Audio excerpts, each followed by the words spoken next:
In Math ES, I recently came across a few questions where they wanted me to find the arccosine of 1, -1, and 0, and I thought that I would explain to you when I do these problems, because they're kind of special cases, I do it graphically. Since you were already supposed to remember how to graph the cosine function, which looks like this, and this is just from a previous section. This is a very crude drawing of cosine.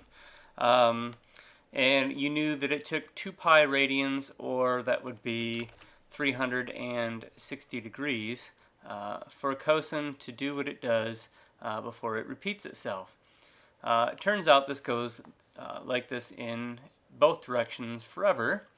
So if you remember by the graph, there's actually infinitely many places where you put in an angle x and get out the ratio of 1.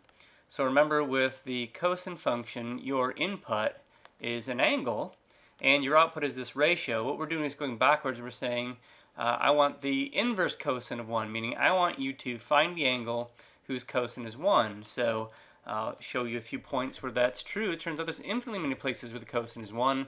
There's a spot right here at x equals 0. There's a spot right here at 360 degrees. There's a spot right here where cosine is 1, and that would be negative 360 degrees. So to limit our answers, what we did is we restricted the cosine and arccosine functions such that the output of the arccosine always gives angles in the first and second quadrants, meaning always between 0 and 180 degrees. So all the angles in quadrant 1 and quadrant 2 are between 0 and 180. So if you go back to this graph, here is 180 degrees, and of course over here is 0. So what we're saying is the only thing we really care about in terms of evaluating the arccosine is this part of the cosine right here. And if you look at it, this part of the cosine function right here takes on all y values from 1 all the way down to 0, all the way down to -1. So it could give us all ratios of sides between -1 and 1. Now in the first case right here, I wanted the arccosine of 1, so that happens right here. The angle that gives me an output of 1 would be x equals 0, since this is the point 0, 1. So if somebody input 0 into the cosine function, you would get out 1. So the angle whose cosine is 1 must be 0. By the graph, then you can also do the other ones as well. How would you get the cosine function to output -1? Only if you plugged in an angle of 180 degrees.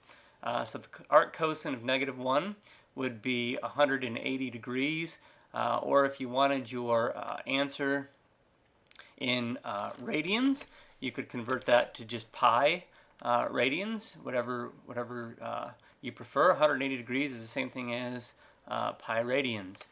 Arccosine of 0, I haven't done that one, but I could label it very easily. If you want the cosine to output 0, that would be right here.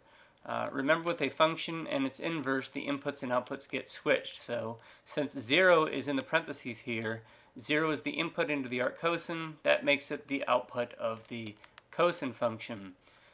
So if I'm trying to find the output when the arccosine has an input of 0, I simply make that input and output in terms of cosine, right? Cosine and arccosine are inverses of each other. So where does cosine output 0? Right there.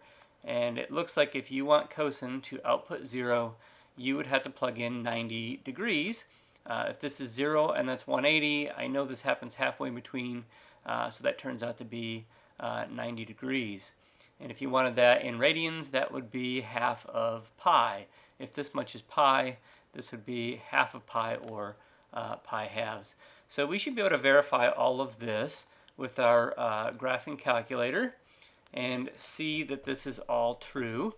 Let me take a second to load up my emulator, because I closed it from the previous video. So let me hit the arccosine of 1. That's second cosine is the inverse cosine, or arccosine. And certainly inverse cosine of 1 is 0.